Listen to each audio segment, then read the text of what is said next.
তিনজন লোক পাহাড়ের গুহার মধ্যে ঢুকলো। ঢুকার পরে হঠাৎ করে তারা দেখতে পাইলেন ভিতরে ঢুকার পরে এত বিশাল পাহাড় বন্ধু, বিশাল পাথর এই ধসে পড়লো পাহাড়ের উপর থেকে। ধসে পড়ে ওই তারা যেই দরজাটা দিয়ে ঢুকছে এই দরজাটা বন্ধ হয়ে গেছে। এবার তারা চাইয়া দেখলেন এই যে পাহাড়ের গুহার মধ্যে আমরা ঢুকে গেলাম, বিপদে পড়ে গেলাম, এটা আল্লাহ ছাড়া পৃথিবীর কেউ তো জানে না, এখন আমরা কি করব? এটা হাদিস শরীফের মধ্যে এসেছে, সারা পৃথিবীর মানুষ যদি চেষ্টা করে ওই পাথরটা বন্ধু এই দরজা থেকে সরানো সম্ভব নয়, যদি মালিক যদি দয়া না করে। এত ভয়ঙ্কর এক পাথর দরজা রাস্তাটা বন্ধ করে দিল। তারা চিন্তা করতেছেন, চিন্তা করতে করতে বন্ধু তারা বেহাল হয়ে গেল, কি করব এখন, কি করব? এবার কি করলেন?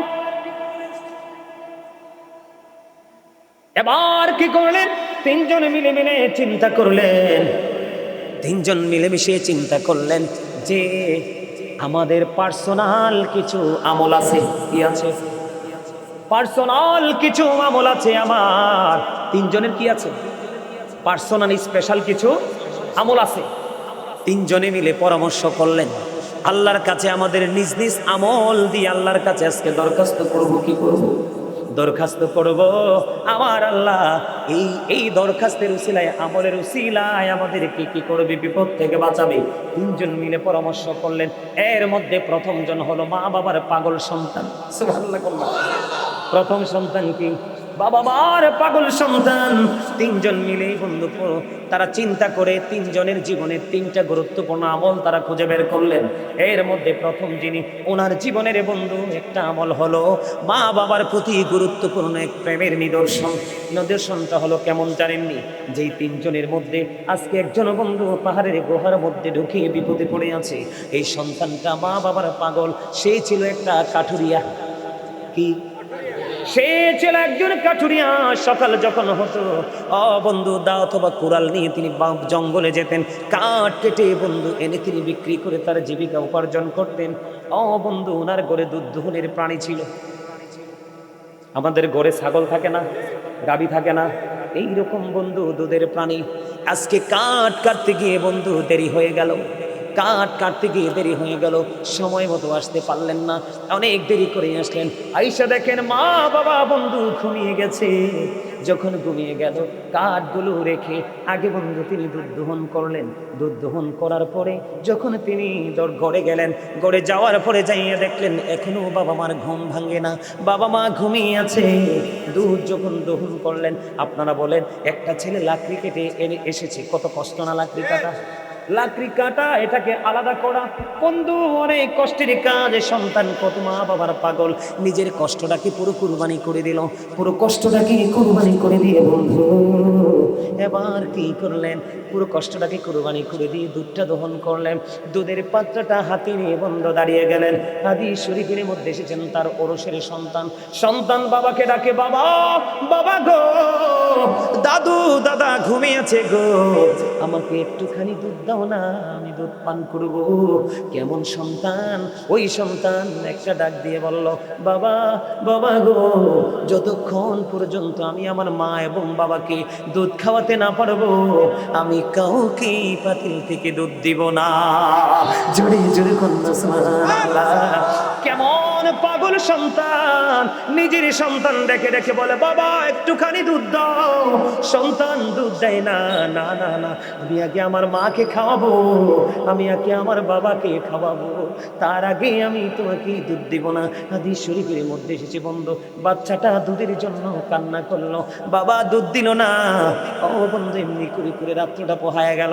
সকাল যখন হলো, আসসালাতু খায়রুম মিনান নাওম, আজান হয়ে গেল, বাবা মার ঘুম ভেঙে গেল এবং বাবা মাও জুটুজু বানিয়ে বন্ধু নামাজ পড়লো। আর সন্তান তো দুধের পাত্র হাতে নিয়ে মায়ের দরজায় দাঁড়িয়ে আছে।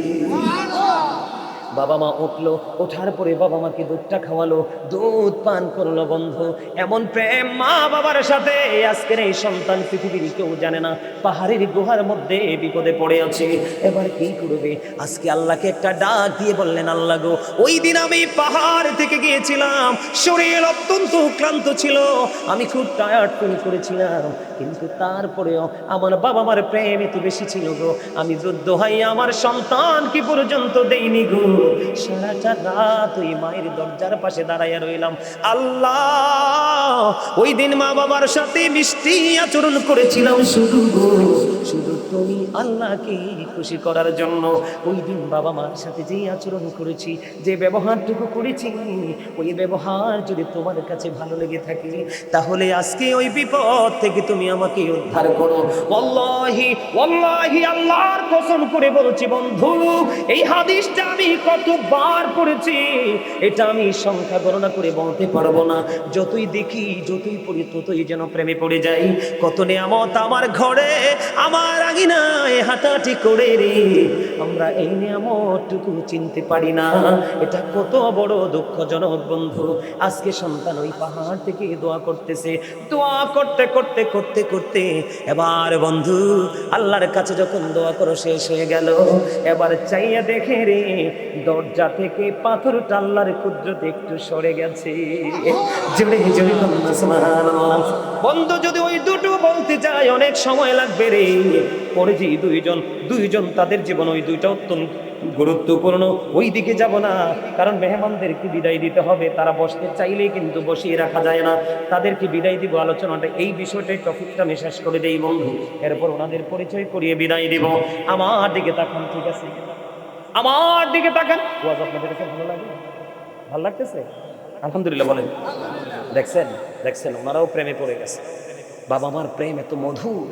আরে তারা না থাকলে তো আপনাকে আমাকে কিচ্ছু দিয়ে না যায়। এই যে আপনার আমার এই দেহটা, এটা কিন্তু তারা কি করে দিয়ে গেছে।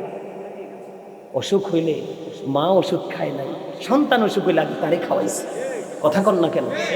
গরিবের ঘর আছে না, পেটের খিদায় মা পেটে পাথর বেঁধেছে, কিন্তু সন্তান কি উপাস?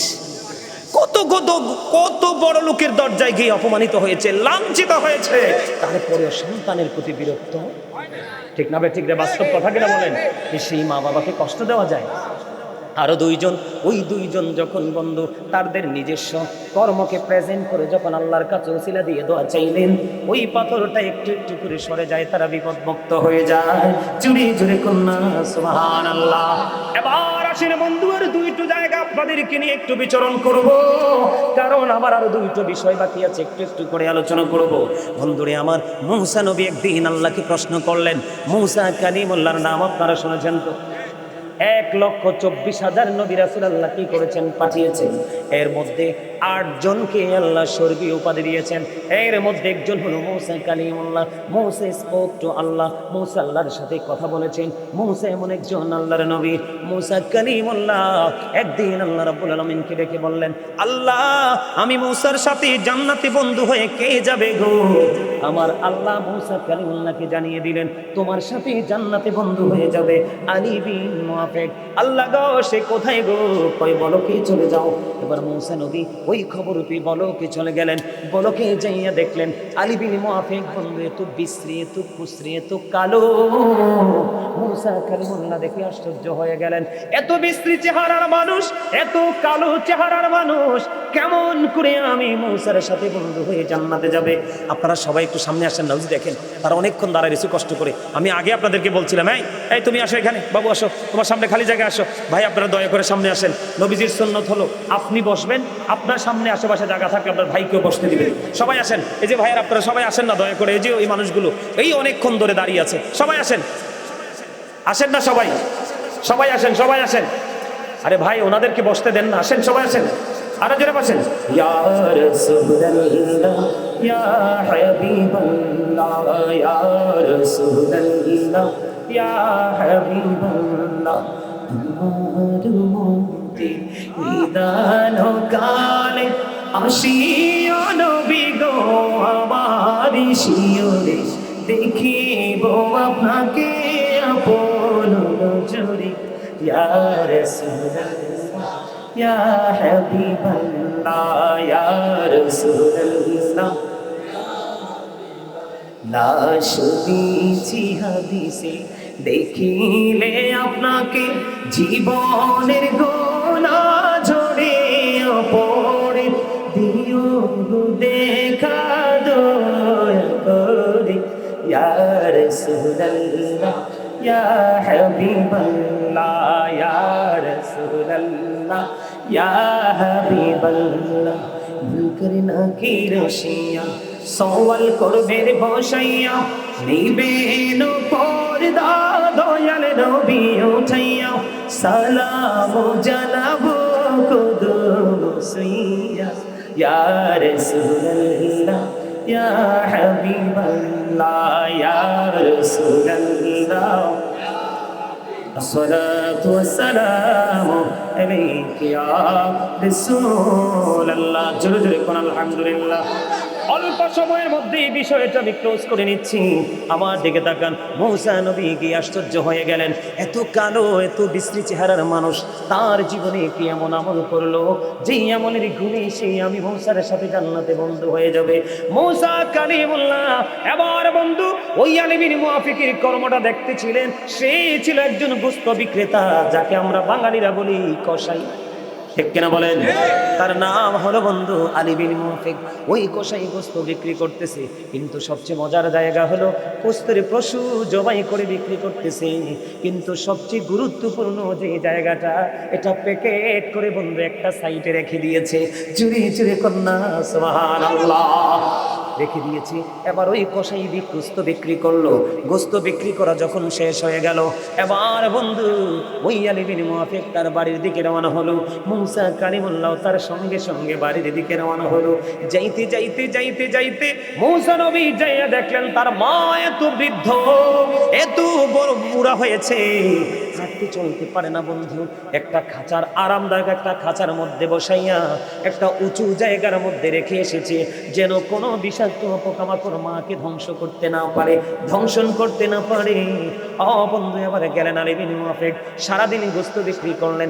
যাওয়ার পরে মাকে আরামদায়ক জায়গা থেকে নামালেন, পরিষ্কার পরিচ্ছন্ন করলেন।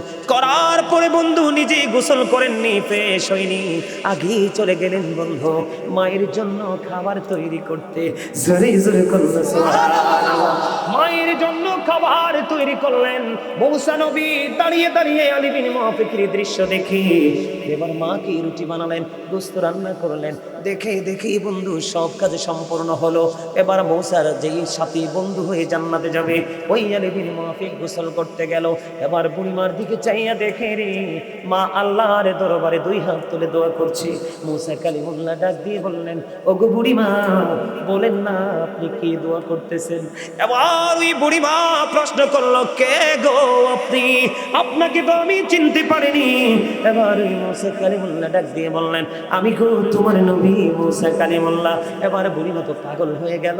আমার এই জীর্ণ শীর্ণ ভাঙ্গা কুটিরে মূসা কালিমুল্লাহ চলে আসলো। কেন গো কেন গো? বুড়িমা আমি কেন এসেছি সেটা আগে তুমি পড়ে জানো। তুমি বলো তুমি কি দোয়া করতেছ? এবার ওই বুড়িমা ডেকে ডেকে বলে, ওগো নবী আমার সন্তান আমাকে এত বেশি ভালোবাসে, এত মায়া করে, এত আদর যত্ন করে গো, আমি পাগল হয়ে যাই আমার এই ছেলের ভালোবাসা দেখে গো। ওগো নবী আমার নবী তো মূসা, আমি আল্লাহকে সব সময় বলি, আল্লাহ আমার ছেলেকে তুমি জান্নাতে দাও যদি গো, আমার ছেলেটাকে তুমি মূসার বন্ধু বানাইয়া জান্নাতে দিও। জুড়ে জুড়ে কন্যা সুবহানাল্লাহ। মূসা নবী ডেকে বলে, বুড়িমা তোমার দোয়া আমার আল্লাহ কবুল করে নিয়েছি। আমি আল্লাহর কাছে জানতে চেয়েছি আমার সাথে কে রে জান্নাতে বন্ধু হয়ে যাবে। আমার আল্লাহ জানিয়ে দিয়েছে তোমার সন্তান আলী বিন মুআফিক। জুড়ে জুড়ে কন্যা সুবহানাল্লাহ।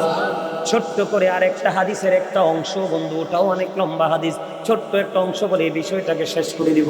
মেহমানদেরকে বিদায় দিব, কারণ তারা অনেক ব্যস্ত মানুষ, বিজি মানুষ, বসায় রাখা সম্ভব হয় না, উচিত হবে না বন্ধু। তারপরও যতটুকু সময় দিয়েছে আমি আলহামদুলিল্লাহ বলবো। আলহামদুলিল্লাহ বলেন বন্ধুরে আমার।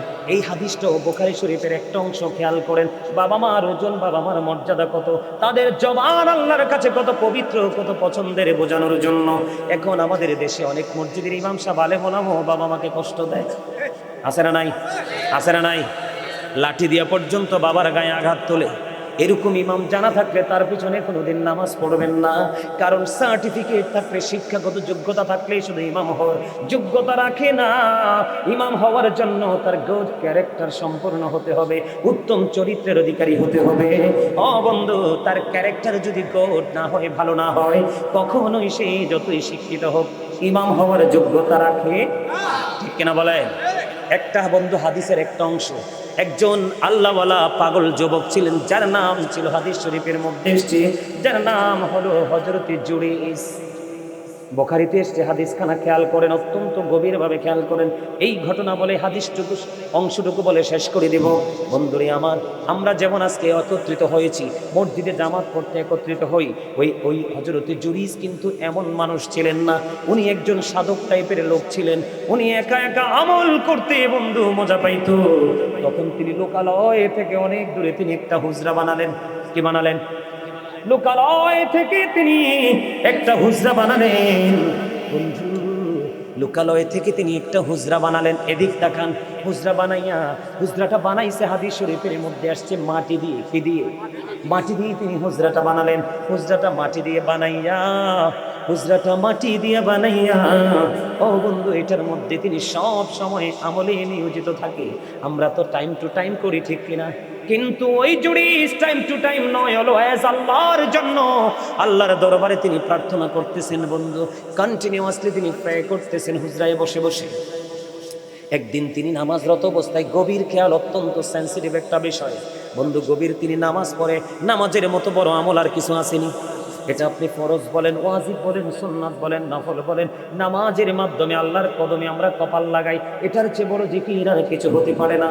জুরাইজ হুজরার মধ্যে নামাজরত অবস্থায়, এমন অবস্থায় বন্ধু, এমন নামাজরত অবস্থায় তিনি হুজরার মধ্যে, এমন সময় ওই জুরাইজের মা বাইরে থেকে ডাকে, মা, বাবা, বাবা জুরাইজ, আমি তোমার সাথে দেখা করতে এসেছি, আমি তোমার মা। জুরাইজ তো নামাজের নিয়ত বেঁধেছে, খেয়াল করেন। জুরাইজ নামাজে দাঁড়িয়ে দাঁড়িয়ে চিন্তা করে, জুরাইজ নামাজে দাঁড়িয়ে দাঁড়িয়ে চিন্তা করে, আল্লাহ, আমি কি নামাজ চালিয়ে যাব নাকি আমার মায়ের ডাকে সাড়া দিব? সর্বশেষে জুরাইজ চিন্তা করলেন, না না না, আমি আমার মায়ের ডাকে সাড়া দিব না, নামাজটাকে শেষ করিনি। খেয়াল করেন, তিনি নামাজটা শেষ করে নিলেন। নামাজ শেষ করার পরে হুজরার বাইরে এসে দেখে মা নাই, মা চলে গেছে। জুরাইজ আর কিছু বললেন না, আবার তিনি হুজরার মধ্যে অবস্থান শুরু করলেন। হুজরার মধ্যে অবস্থান করতে করতে করতে করতে বন্ধু, আবার একদিন চলে গেল, রাত চলে গেল। পরের দিন আবার জুরাইজ এই হুজরার মধ্যে নামাজরত অবস্থায়, এমন সময় আবার পরের দিন মা আসলো। মা এসে দেখে, বাবা, বাবা গো, ও বাবা জুরাইজ, তুমি কোথায় গো? আমি মা এসেছি, তোমাকে দেখবো। এবার বন্ধু, জুরাইজ আজকেও গত দিনের মতো নামাজ চালিয়ে গেল, কিন্তু কি করে না, মায়ের সাথে দেখা করলো না। মনে মনে চিন্তা করে, যেহেতু নামাজের নিয়তটা বেঁধেই ফেলেছি, নামাজ শেষ করে আমি আমার মায়ের সাথে দেখা করব। 2 দিনই চলে গেল বন্ধু, একদিন 2 দিন চলে গেল। তৃতীয় দিন আবার বন্ধু আসলেন ওই জুরাইজ, জুরাইজের মা। আজকেও জুরাইজ নামাজরত অবস্থায়, কি নিয়তির কি পরিণতি দেখেন, নিয়তির কি খেলা। আজকেও জুরাইজ নামাজরত অবস্থায়, মা ডাকে বারবার জুরাইজ। আজকেও চিন্তা করলো নামাজ শেষ করে এসে মায়ের সাথে দেখা করব, কিন্তু আজকেও নামাজ শেষ করলো। নামাজ শেষ করে বাইরে এসে দেখে আজকেও মা নাই, আজকেও মা নাই। মা 1 দিন 2 দিন 3 দিন করে করে আসলো। 3 দিন বন্ধু এমন করে করে এসে 3 দিন যখন ছেলের সাথে দেখা হলো না, এবার যাওয়ার সময় বলে গেল, আল্লাহ, 1 দিন নয়, 2 দিন নয়, 3 দিন আমি আমার ছেলের সাথে দেখা করতে এসেছি, ওই ছেলেটার সাথে আমার দেখা হলো না, আমি কষ্ট পেয়েছি। কিন্তু ছেলে তো নামাজ পড়ে। খেয়াল করেন, ছেলে কি করে? 3 দিন আসলাম, ছেলেটা দেখা দিল না। তুমি আমার ওই ছেলেটাকে বেশ্যা মহিলার মুখ না দেখাইয়া মরণ দিও না। জোরে জোরে কন্যা নাউজুবিল্লাহ। মা কি দিল? অভিশাপ দিয়ে দিল। আসলে তো সন্তান মাকে বকাঝকা করে না, বুখারী শরীফের হাদিস, সন্দেহ করার কোনো সুযোগ নাই। এবার বন্ধু কি করলেন, মা অভিশাপ দিয়ে চলে গেলেন, বেশ্যা মহিলার মুখটা দেখাইয়া তারে মরণ দিল না। বন্ধু ওই তৎকালীন সময়ে জুরিজের জামানায় ওই এলাকায় বেশ্যা মহিলা বাস করত, যার কাজই ছিল বেগানা পুরুষের সাথে ফিজিক্যাল মেলামেশা। নাউজুবিল্লাহ। বন্ধুরে আমার, ওই যখন মা অভিশাপ দিল, হাদিস শরীফের মধ্যে এসেছে ওই বেশ্যা মহিলার গর্ভে একটা সন্তান ছিল, বেশ্যা মহিলার পেটে বাচ্চা ছিল। বাচ্চাটা ধীরে ধীরে বন্ধু প্রসব করলো। প্রসব হওয়ার পরে মানুষ তাকে প্রশ্ন করলো, এই বাচ্চাটা তুমি কোথায় পেয়েছো? এবার ওই বেশ্যা মহিলা এতদিন বন্ধু আল্লাহওয়ালা জুরিসকে নিয়ে তার কোনো ইন্টারেস্ট নাই, কিন্তু মা অভিশাপ দিতে দেরি। এবার ওই বেশ্যা মহিলা বলতেছেন, ওই বাচ্চাটা এনেছি আমি জুরিস থেকে।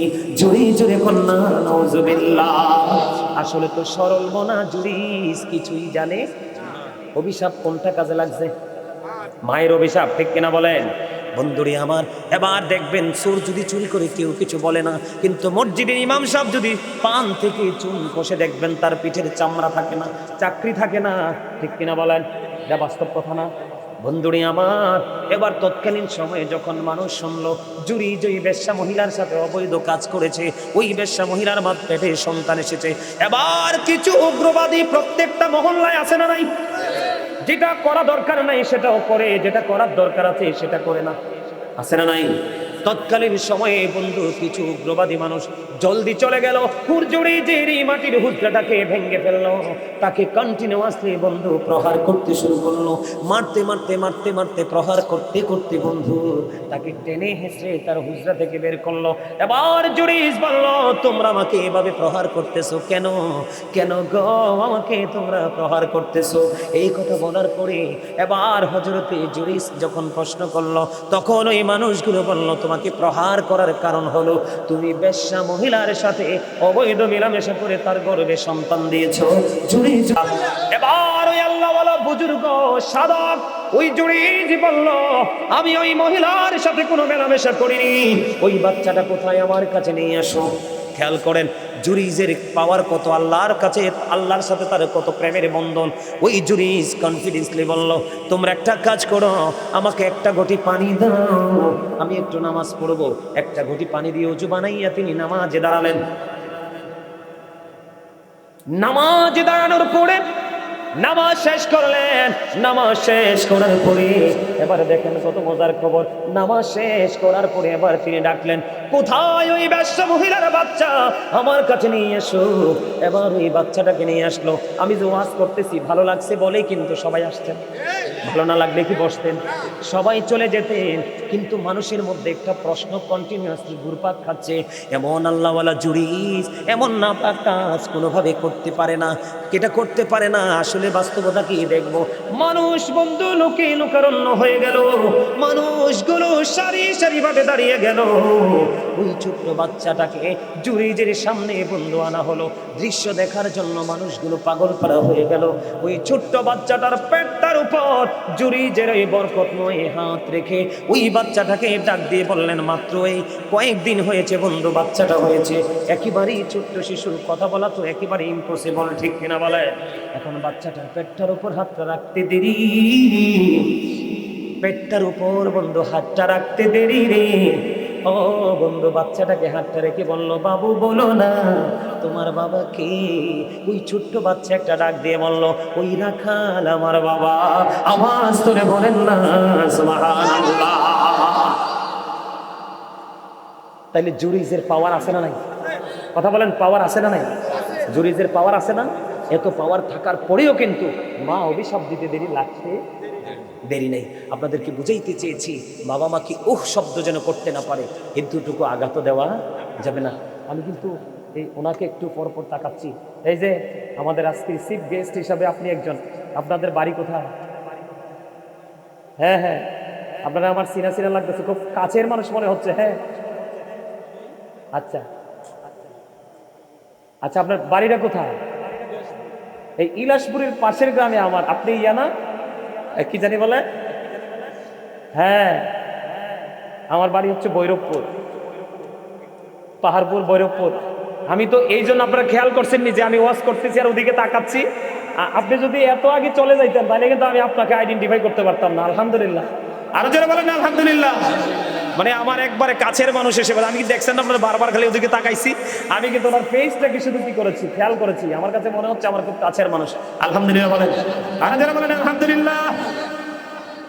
আমার আলোচনাটা শেষ, আবার দয়া করে ওনাদেরকে আমি বসিয়ে রাখবো না, কারণ আমার আরো দুটো টপিকস আছে, এই দুটো টপিকস নিয়ে আজকে আলোচনা করতে হবে। ওনাদেরকে সসম্মানে পরিচয় দিয়ে বিদায় করে দেন, তারপরে আমি আবার আমার ওনাদের ঢুকবো।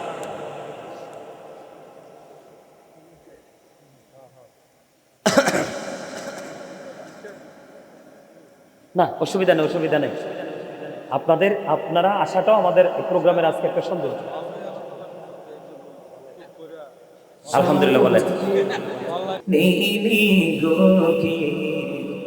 আমায় কুলে তুলি কিছু দিন দর করিয়া যাই যে ভুলি আদু করে নেই গকে আমায় কুলে তুলি কিছু দিন দর করিয়া যাই যে ভুলে আমায় কে দিবে আর সান্ত্বনা গো মা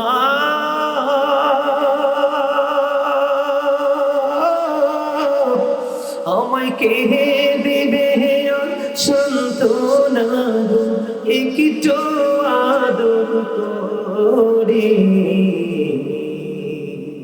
দিবানিশি তো সেরাগুন এই হৃদয়ে জলে সংবেদনা হইলা গো যাইতা মাইরা দুর্পিরে সেই মায়ামায় ছেড়ে গেছে চিরদিনের তরে বলে সংবেদনা হইলা গো যাইতা মায়েরা দুর্পিরে সেই মায়ামায় ছেড়ে গেছে চিরদিনের তরে আমায় নাম দড়িয়া তাকে দিয়া রে মা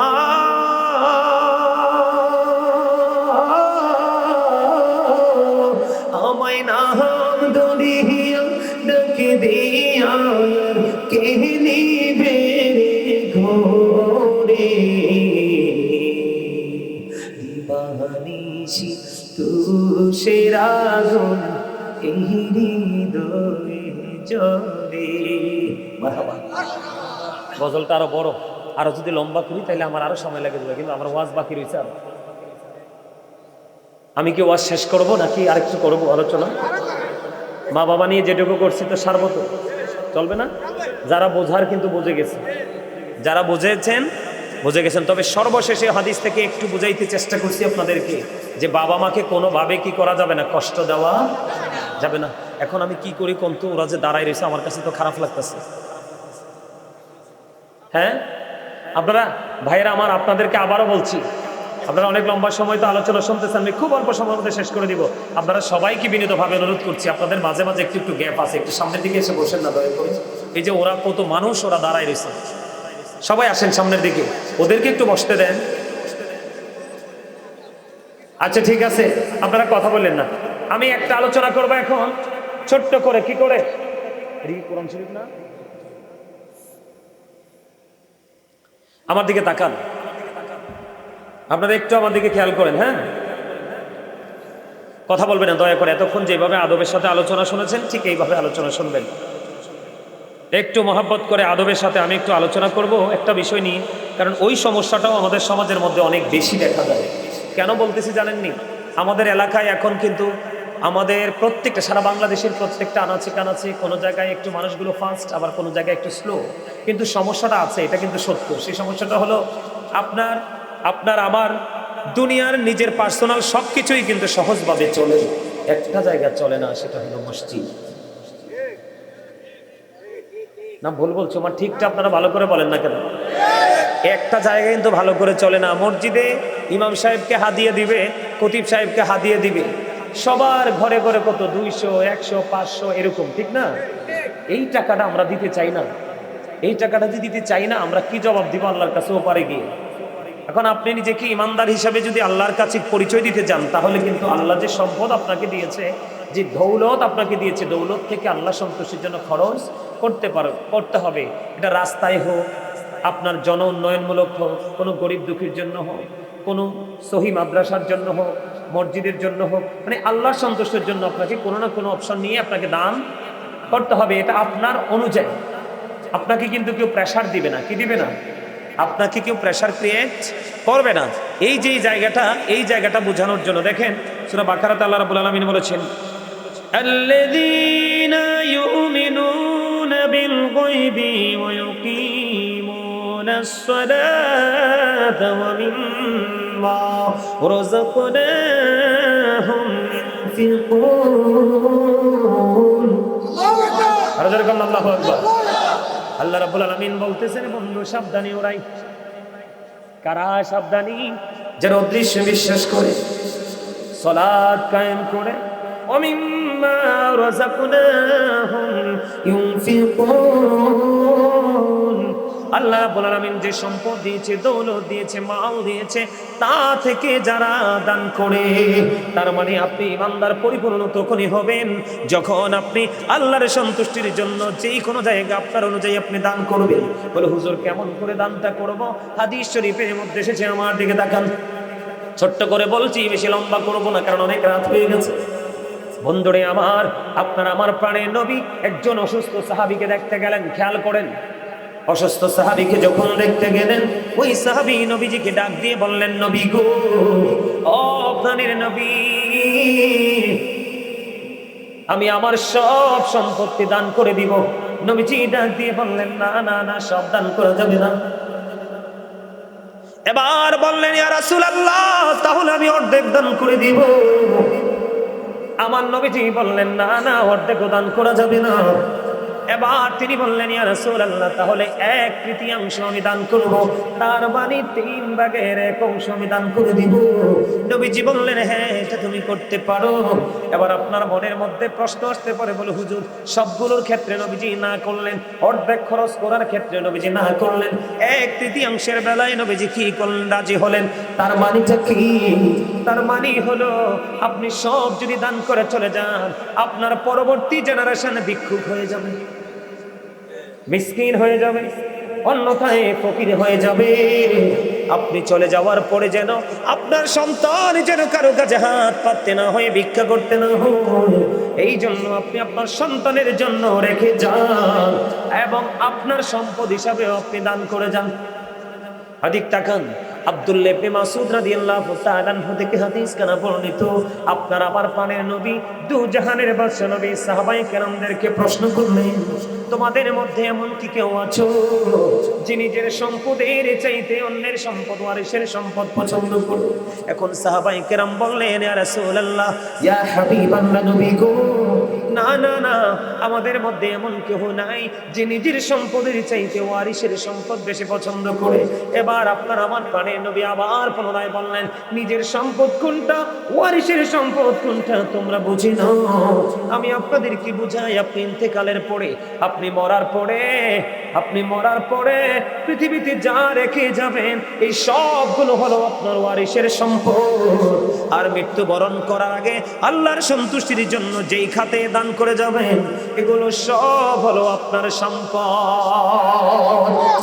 সুবহানাল্লাহ। মজার জিনিস না? কি আপনি ওয়ারিসের জন্য রেখে যান, আপনি আপনার জন্য পাঠান। কথা বুঝতে পারছেন? আজকে মাহফিলে যারা আজকে মাহফিল করছে, তারা মূলত পৃথিবীতে যে সম্পদ থাকবে এটি তার আপন স্বজনরা ভোগ করবে। চাইলে দান করতেও পারে, নাও করতে পারে। আর এখনকার যুগে তো যেই আপনার নমুনা বের হয়েছে, আপনি মনে রাখবেন, আপনার পরবর্তী প্রজন্ম আপনার কবরের কাছে যাবে না, কারণ কাঠমোল্লার সংখ্যা বেশি বেড়ে গেছে। কথা কয় না কেন? ভুল বলেছি? অনেক কোরআন হাদিস থেকে আপনার কি দলিল থাকার পরেও সাধারণ মানুষকে বেদাত বলে বলে বলে বলে আমল থেকে দূরে সরায়। ঠিক কিনা বলেন? এর মধ্যে একটা হলো, বাবা মার কবরে জিয়ারত করতে দেয় না, কয় বেদাত। নবীজি কি জিয়ারত করে নাই? কথা বলেন না, জিয়ারত করে নাই? মা আয়েশা যখন দেখলেন মধ্যরজনীতে নবীজি বিছানায় নাই, আবার খুঁজতে খুঁজতে যাইয়া দেখলেন জান্নাতুল বাকিতে নবীজি জিয়ারত করতেছে। আরো জোরে কর না সুবহানাল্লাহ। এই জন্য যেই কোনো দাড়িওয়ালা টুপিওয়ালা পাগড়িওয়ালা দেখলেই কিন্তু পাগল হইেন না, হক্কানি আলেম বেছে বেছে নিয়েন, কারণ ৭৩ দলের মধ্যে ৭২টা যাবে কোথায়? জাহান্নামে। আর একটা দল মাত্র যাবে জান্নাতে, আর এই দলের নাম হলো আহলে সুন্নাহ ওয়াল জামাত ইজ দ্য বেস্ট পার্টি। জোরে কর না সুবহানাল্লাহ। এই দলকে নবীজি জান্নাতের সংবাদ দিয়ে গেছেন। তবে হ্যাঁ, এখানে একটা কথা আছে যে আপনি সুন্নি জামাতের হইলেই জান্নাতে চলে যাবেন না। অনেক সুন্নি জামাতের লোক আছে নামাজ পড়ে না, আছে না নাই? অনেকে আছে সুদ খায়, অনেকে আছে রাতের আধারে মানুষের চুরি করে। এই সুন্নিয়ত দিয়ে আবার রাসূল পাওয়া যাবে না। আর রাসূল যদি না পান, আল্লাহর তো আপনি কোথায় আছে জানবেনই। ঠিক কিনা বলে? বুঝে নিতে হইব, ঈমান আমল দুটোকে রাখতে হবে, তার সাথে সমন্বয় করে রাখতে হবে তাকওয়া। বুঝতে পারছেন? আমার নবীজি বলে দিয়েছেন বন্ধু, তাহলে আপনি নিজের জন্য পাঠাবেন, ও সন্তানের জন্য, আপনার জন্য রেখে যাবেন। শিক্ষাকার এখন আমরা দেখেন কত ভুল পথে আছি। নবীজি বলে দিয়েছেন পৃথিবীতে তোমরা দুই শ্রেণীর মানুষের সাথে তোমরা কম্পিটিশন করো। কয় শ্রেণীর মানুষ? দুই শ্রেণীর মানুষ। একটা হলো সুশিক্ষায় শিক্ষিত, যে তার শিক্ষার আলো দিয়ে সমাজ থেকে, জাতির কাছ থেকে অন্ধকার দূর করে দেয়। আছেন এমন মানুষ? কথা বলেন, আছে না? সুশিক্ষা শিক্ষিত হয়ে মানুষকে সুশিক্ষার আলো ছড়িয়ে দেয়, মানুষ আলোর দিকে ধাবিত হয়, অন্ধকারকে মানুষ বয়কট করে, আছে না? নবীজি বলেছেন ওই সমস্ত মানুষের সাথে তোমরা কম্পিটিশন করো। বলো হুজুর, ২ নাম্বারটা কি গো? ২ নাম্বারটা হলো, বন্ধু, আপনার সমাজে এলাকায় অনেক ধনী মানুষ আছে না, হালাল উপার্জন করে। কি করে? সুদ ঘুষ খাইয়া ধনী হইলে কিন্তু আবার হইতো না। কি? সুদ ঘুষ খাইয়া ধনী হইলে আবার হবে না, কারণ লা তুকবালু সালাতুন বিগাইরি তুহুর ওয়ালা সাদাকাতুন মিন কুলুব। পবিত্রতা ছাড়া ইবাদত কবুল হবে না, হালাল টাকা ছাড়া দানও কবুল। কথা বুঝতে পারছেন? তাহলে হালাল পথে উপার্জন করা এটাও কিন্তু বড় একটা ত্যাগের বিষয়, ঠিক কিনা বলেন? তাকওয়ার বিষয়। হালাল পথে উপার্জন করে তার এই ধন সম্পদ কি করে আল্লাহর সন্তুষ্টির জন্য বিভিন্ন খাতে খরচ করে ব্যয় করে তোমরা তার সাথে কম্পিটিশন করো। এখন আমরা সুশিক্ষায় শিক্ষিত হতে চাই না, যারা দানবীর তাদের সাথে আমরা কম্পিটিশন করতে চাই না। আমাদের কম্পিটিশন হলো, একজনের ছেলে চলে গেছে ইটালি, আমারটা যাবে লন্ডন, আরেকজনেরটা চলে গেছে লন্ডন যুক্তরাজ্যে, আমারটা যাবে আমেরিকা যুক্তরাষ্ট্রে। কথা কয় না কেন? আমাদের কম্পিটিশন হইল এমন, একজন যদি বিট পাকা করে 3 সেট বিল্ডিং করে, আরেকজনে কয় আমার চারপাশে পাকা ওয়াল করে আমি বিল্ডিং করব। আর একজনে বলে তুমি পাকা ওয়াল করেছো, উপরে তো টিন দিয়েছো, কিন্তু আমি করব ছাদ দিয়ে। ঠিক না ভাই? এইরকম কম্পিটিশন আমাদের মধ্যে আছে, কিন্তু সঠিক কম্পিটিশন আমাদের মধ্যে নাই। কথা বলেন না কেন? আর এরকম না বিষয়টা? কেন দান করবেন নি? আল্লাহর কথা নবীজির কথা মিলছে নি? আল্লাহও কইতেছে দান করো, তাইলে তুমি পাক্কা ইমানদার। আর তুমি শক্ত হইয়া কৃপণ হইয়া যদি থাকো, তাইলে কিন্তু তুমি ইমানদার হতে পারলা না। ঠিক কিনা বলেন? আপনি যদি 2 হাত ভরে সামর্থ্য থাকে দান করেন, আপনার যখন প্রয়োজন হবে আল্লাহর কাছে চাইতে দেরি, আল্লাহ আপনাকে ওইভাবেই দিবে। আর আপনি যদি শক্ত করে রাখেন, আপনি চাইলেও কিন্তু আল্লাহ কি হয়ে যাবে? পাবেন। দেখবেন এক রিক্সাওয়ালা হয়ে গেছে কোটিপতি, আর বাপ দাদার আমল থেকে আরেকজন কোটিপতি, ওইটা দেখবেন ভিক্ষা করে। আছে না এমন? এটা শুধু তার, ওই যে বলেছি সূরা ইউনূসের 44 নম্বর আয়াত, আল্লাহ বান্দার উপর অত্যাচার করে না, বান্দা নিজেই নিজের উপর অত্যাচার করে। ঠিক না ঠিক? আরেকটা কথা বলি আপনাদেরকে, এই আল্লাহর পথে সন্তুষ্টির জন্য দান না করলে, না খাওয়াইলে সমস্যা আছে। এখন বড়ি গেছে, বড়ি পাকে, কিন্তু ভিতরে ফোকা আছে না? গত বছর বাবা কাঁঠাল নিছে, আপনাদের এদিকে তো উনি আসে, গত বছর বাবা কাঁঠাল নিছে, কাঁঠালটা ইনটেক, কিন্তু কাঁঠালের যে কোয়া এটার মধ্যে পোকা পাইছি, খাই নাই কাঁঠাল। চিন্তা করেন, এটা কিন্তু একটা রহস্য আছে, তো আছে না? আমরা আগে বাড়ির আঙ্গিনা থেকে, আমার মনে আছে ছোট্ট থাকতে আমাদের ঘরের দরজায় একটা পেয়ারা গাছ ছিল, এটা 12 মাস পেয়ারা ধরতো। এটা আপনার ঠিক এতটুকু হইতো, একদম সেপটা হইতো পেয়ারাগুলো, এত গোল না। তো এটা দেখতাম অনেক সময় ফজর পড়তে উঠলে দেখতাম যে পেয়ারা ফোরে রয়েছে নিচে পাইকা, কামড় দিলে যে স্বাদ লাগতো, গান মিষ্টি সবকিছু মিলাইয়া। কিন্তু এখন কি আর পাকা পেয়ারা খাওয়া যায়? পোকা না, কামড় দিয়া খাইলাম ধোকা, পেয়ারার ভিতরে বসে রয়েছে পোকা। ঠিক না ঠিক? আছে না নাই? না ভুল কইছি? পোকা আছে না? এটার জন্য দায়ী কি আপনি এবং আমি। বলে হুজুর কেন? হাদিস শরীফের মধ্যে আসছে আপনাদের এলাকার মানুষ তো কৃষি কাজ করে না, অনেক সবজির চাষ তো করে। তো ধরেন আপনার যেই কোনো সবজি হতে পারে, তবে এর মধ্যে মজার হলো টমেটো কিন্তু কাঁচা খাওয়া যায়। আমি আগে ছোট থাকতে ক্ষেত থেকে কাঁচা পেরে খেয়েছি, যেটাকে বেন্ডি বলি, দেরেশ। আমরা আঞ্চলিক ভাষায় কি কই? দেরেশ কই, দেরস কই, যে যেটা পারি এটাই কই। কথা বলেন না কেন? ওইটা কিন্তু গাছ থেকে পেরে পেরে কাঁচা খাওয়া যায়, যায় কি যায় না? এবার আরেকটা আছে, ধরেন এখন যে সৃজনাল যে একটা মজার জিনিস আমাদের সবার প্রিয়, শশা এবং ক্ষীরাটা এখন আমাদের সবচেয়ে মজা, ঠিক না? হ্যাঁ, কানে কানে কথা কোন যেত না, জমাইয়ে রাখতে হইবে। হ্যাঁ, আমার সামনে ডাইনে মানে কানে কানে কথা কোন যায় না, কারণ কানে কানে কথা কইলে আমার পিচ্চির আকালকে বোন ধরছে। আপনি কানে কানে কোন কেন? আপনি বলবেন কানে এবং মুখে। আরিফে আমি কই তুই তো গোড়াটা ধরছস, আমি তো ওই খেয়াল করি নাই। কথা তো আসলে মুখ দিয়ে কইছে, কিন্তু কথা তো কইছে কানের কাছে, ঠিক না? ঠিক। আমার পিচ্চি গতকালকে ওয়াজ থেকে নামছি, গাড়িতে উঠছি। আমার পিচ্চি বললে কিন্তু বাচ্চা না, এটা কুমিল্লা বিশ্ববিদ্যালয়ের ছাত্র, অনার্সে পড়ে। আমি এটাকে ছোট থাকতে পিচ্চি বলি আর কি, আদর করে পিচ্চি বলি। এটা সারা ওয়ার্ল্ডের মানুষ জানে হুজুরের একটা পিচ্চি আছে। আমার পিচ্চি কালকে গাড়ি ধরছি পরে বলতেছে, হুজুর আপনার এই কথাটা তো হয় না।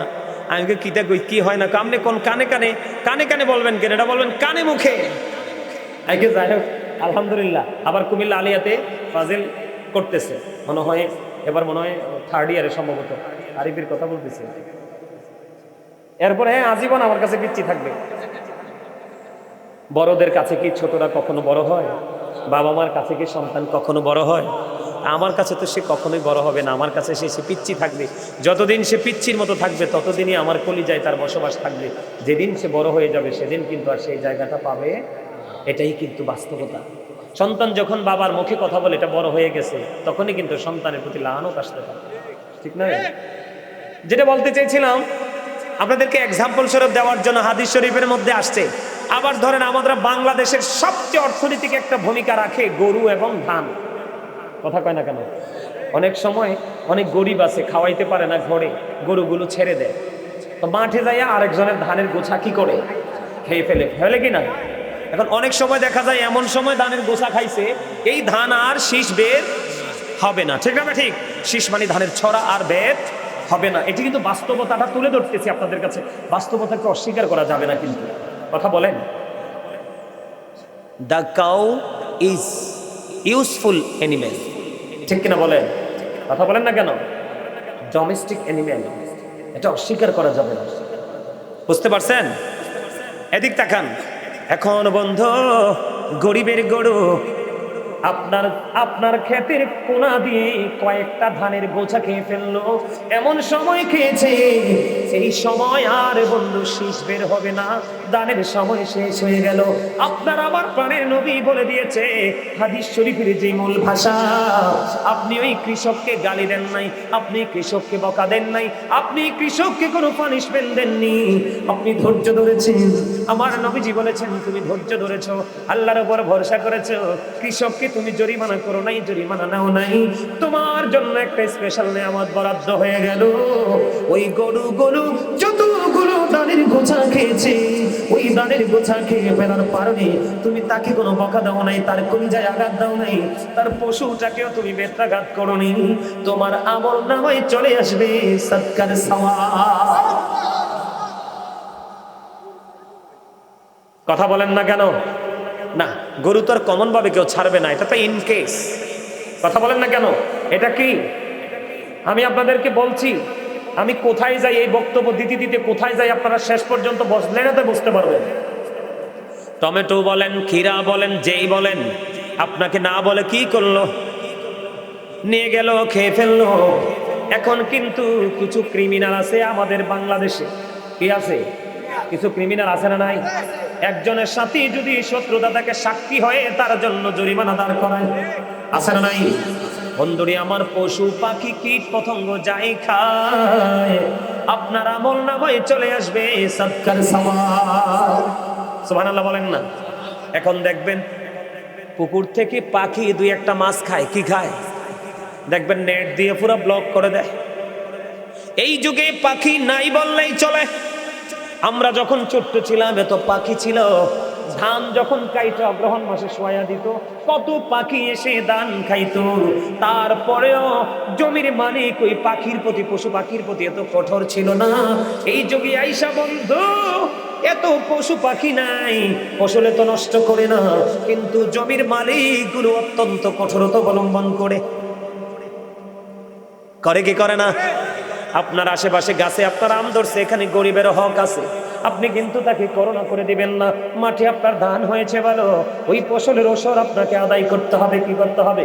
গরিবকেও দিতে হবে। আপনি পেয়ারা গাছে বেড়া দিয়ে দিলেন, সব গাছে বেড়া দিয়ে দিলেন, বলে হুজুর বেড়া যদি না দেয় এখনকার মানুষ তো সব খাইয়ে ফেলায়। সেই ক্ষেত্রে আপনি শক্ত অবস্থানে যাবেন, কিন্তু বেড়া দিয়ে ফলটা যখন পেকে যাবে আপনি মানুষকে দিবেন, কি করবেন? দেবেন কিনা? এই না দেওয়ার কারণে, দান না করার কারণে বন্ধু আপনার সম্পত্তি কি হয়ে যাচ্ছে? কমে যাচ্ছে। জাকাত না দেওয়ার কারণে মিল ফ্যাক্টরি ইন্ডাস্ট্রিজ পড়ে ছাই হয়ে যাচ্ছে। মাছের চাষ করে আপনি ফিশারি থেকে কোটি কোটি টাকা আয় করছেন, কিন্তু সেটার সঠিক দান আপনি না করার কারণে করতে করতে হঠাৎ করে দেখবেন অটো গজব এসে পড়ে যাবে। যেমনি বন্ধু আমেরিকা লস অ্যাঞ্জেলেস পুরো শেষ হয়ে গেছে। কথা কন না কেন? আরো জোরে। ক্যালিফোর্নিয়া ধ্বংস হয়েছে কিনা? হচ্ছে কিনা? এটার জন্য তারা দায়ী। বলে হুজুর এখানে কেন গেলেন? আমার দিকে তাকান। আপনি কাউকে দিবেন, পাখি খাইছে আলহামদুলিল্লাহ বলবেন। মানুষকে দিবেন কার জন্য? আল্লাহর সন্তুষ্টির জন্য। বুখারী শরীফের মধ্যে বন্ধু একটা হাদিস আসছে, আমার দিকে তাকান। একজন পথচারী, খেয়াল করেন, একজন পথচারী একটা পাহাড়ের উপর দিয়ে হেঁটে হেঁটে যায়। কি করে? কথা কয় না। পাহাড়ের উপর দিয়ে হেঁটে যায়, হঠাৎ করে তিনি আওয়াজ আসলেন আকাশ থেকে, গায়েব থেকে আওয়াজ আসলো, অমুকের জমিনে পানি দাও। খেয়াল করেন, কি? অমুকের জমিনে পানি দাও। তখন বন্ধু তিনি বললেন, তখন আমি দেখতে পাইলাম এই মেঘ খণ্ড থেকে বৃষ্টি পৃথিবীতে শুরু হয়ে গেল। আওয়াজ আসতে দেরি বৃষ্টি হতে শুরু হলো, বৃষ্টি পড়তে দেরি হলো না, বৃষ্টির পানি পৃথিবীতে পড়ে একটা নালা দিয়ে বেয়ে বেয়ে নিচের দিকে চলে যায়। তখন ওই পথচারী বললেন, হাদিস শরীফের মধ্যে এসেছে, তিনি বললেন আমি কি করলাম, সামনের দিকে আর না যাইয়া পানিটার দিকে, নিচের দিকে, নালার সাথে সাথে আমি নিচের দিকে নামলাম। নামার পরে আমি চাইয়া দেখলাম ওই আল্লাহ যখন গায়েব থেকে আওয়াজ আসলো, কাক বুঝছেন মানে এটা আল্লাহর পক্ষ দেখে কালো মেঘ ধরে না। আমরা কই হাস করছে, কি করছে? কি করছে? আমরা কই হাস করছে, মেঘ আইব রে। আসলে কিন্তু মেঘ আকাশে পৃথিবীতে যেটা সেটা বৃষ্টি, কালো মেঘ। আল্লাহ অর্ডার করছে, মেঘ রে বৃষ্টি হয়ে তুই পৃথিবীতে যা। আওয়াজ পাইতে দেরি, আওয়াজ পাইতে দেরি রে। এবার বন্ধু ওই পথচারী সামনের দিকে না যেয়ে পানির সাথে সাথে নিচে নামলেন।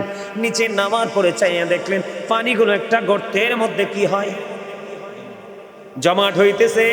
আর একজন মানুষ, ওই যে আপনাদেরকে এতক্ষণ বিভিন্ন ভাবে বুঝাইলাম, এক্সাম্পল দিলাম, এই হাদিস শরীফটা বলে বুঝাবো এই জন্য বলেছি।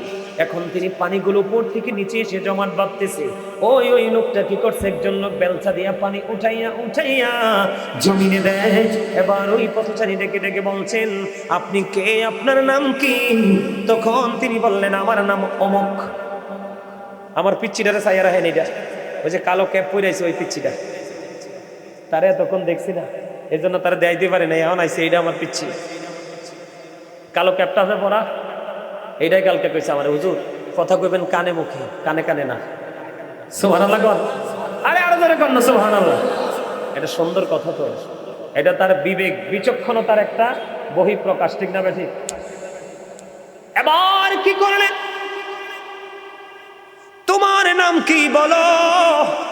তিনি বললেন, আমার নাম অমুক।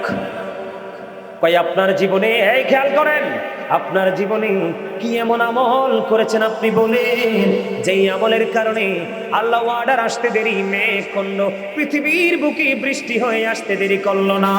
জুড়ে জয় কন্যা সুবহানাল্লাহ। আপনার গাছের আম, আপনার বাগানের সবজি, আপনি যদি বন্ধু আল্লাহর সন্তুষ্টির জন্য কাউকে যদি দিতে পারেন, এটা বলে আমার পাগল, পাগল আমার কাছে দিবই। এই প্রেম বিফলে যাবে না। আপনাদের তো সুসন্তান, আমি আপনাদেরকে খুশি করার জন্য বলছি না, আপনারা সুসন্তান।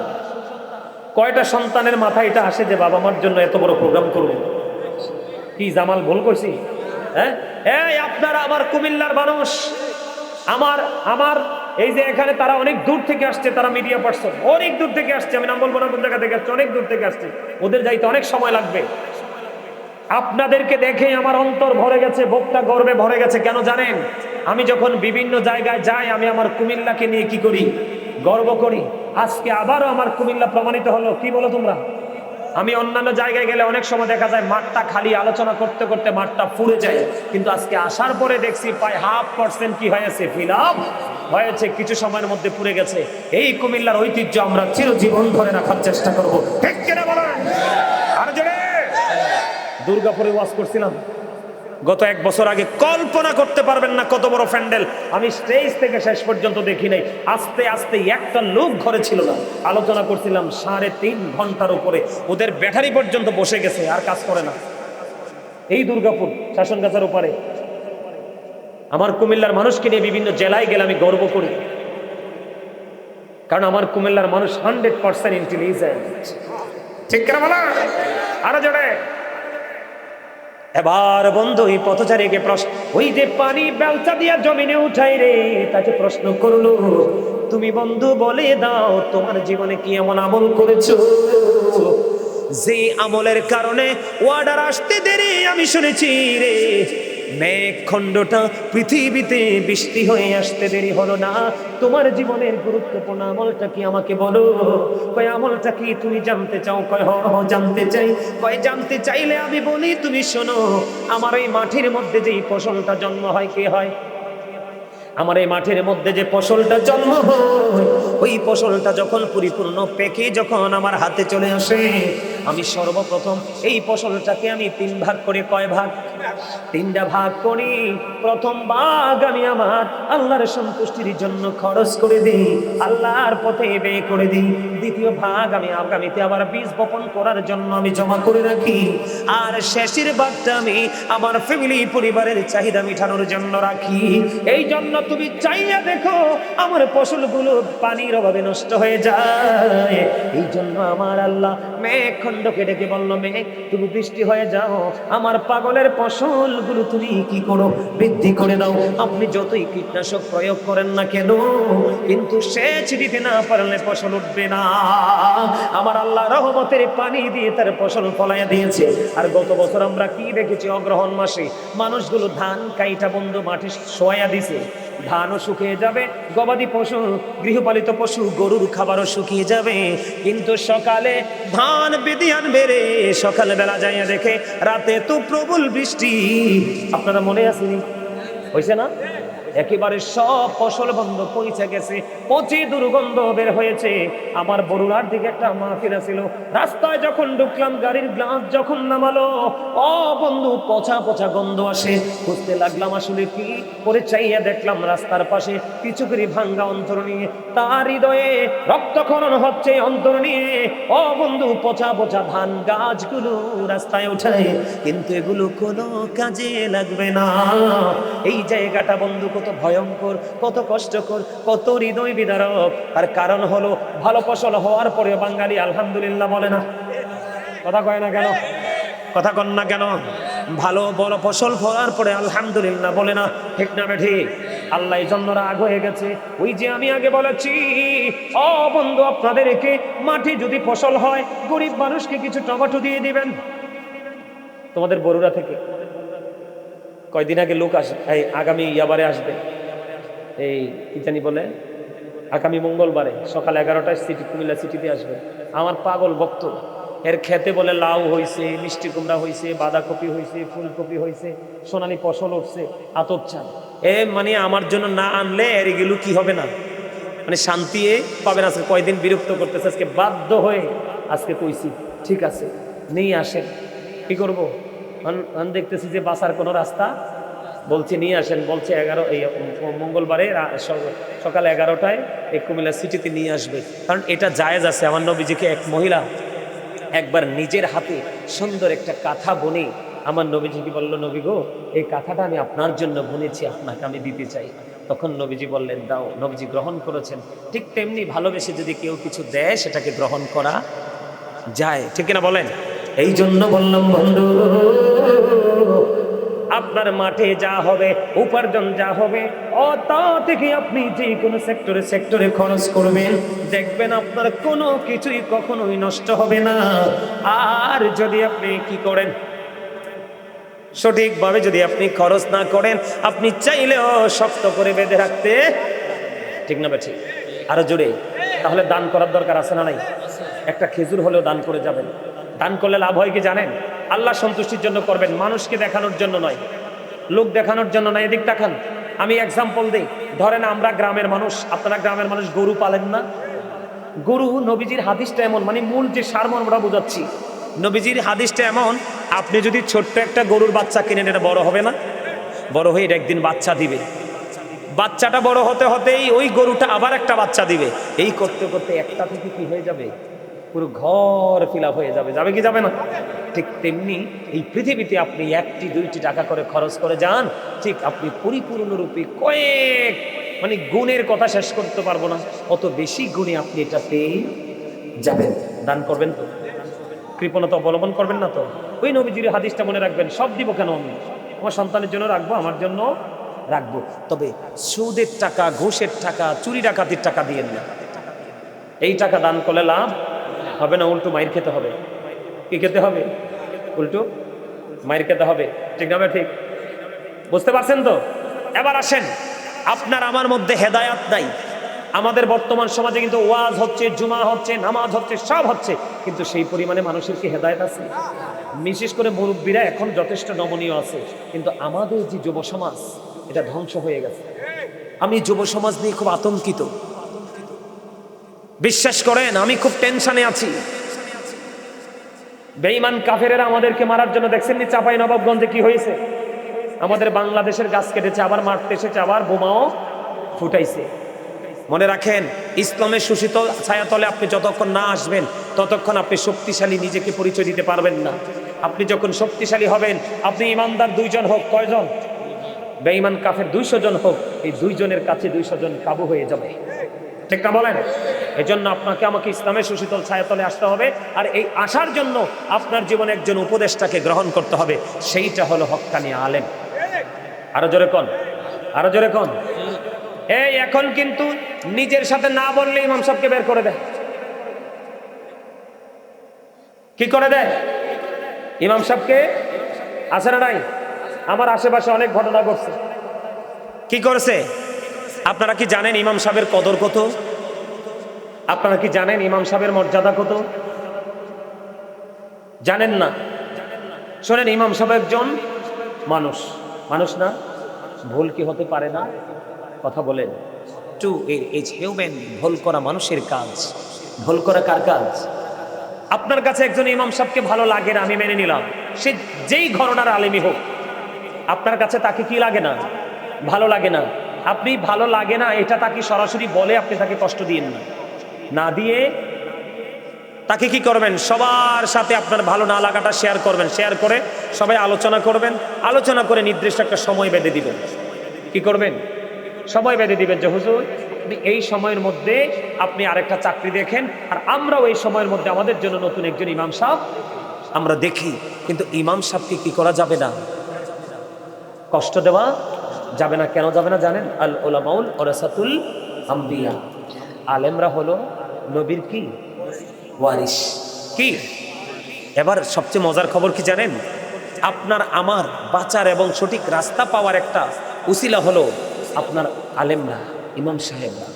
আল্লাহ বলেছেন, ইয়া আইয়ুহাল্লাযীনা আমানুত্তাকুল্লাহা ওয়াবতাগু ইলাইহিল ওসিলা। খেয়াল করেন, আল্লাহ রাব্বুল আলামিন বলেছেন, ইমানদারগণ তোমরা আল্লাহকে কি করো? ভয় করো, এবং আল্লাহকে পাওয়ার জন্য তোমরা উসিলা তালাশ করো। হুজুর উসিলাটা কি? আল্লাহ বলেছেন, আকুনু মা'আস সাদিকিন, সত্যবাদী লোক। এখন এই ট্রুথফুল ম্যান কারা?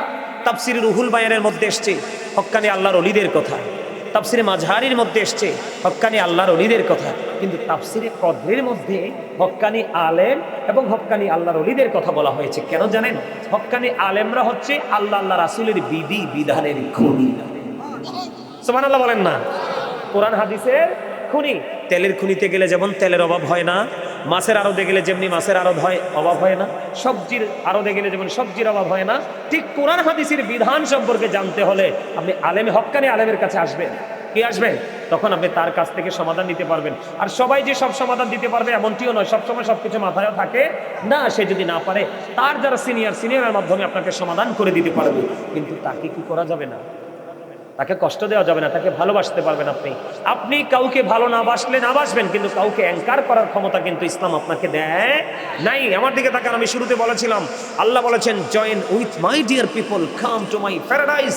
আল্লাহ বলেছেন ফাদখুলি ফি ইবাদি ওয়াদখুলি জান্নাতি। জোরে কোন সুবহানাল্লাহ।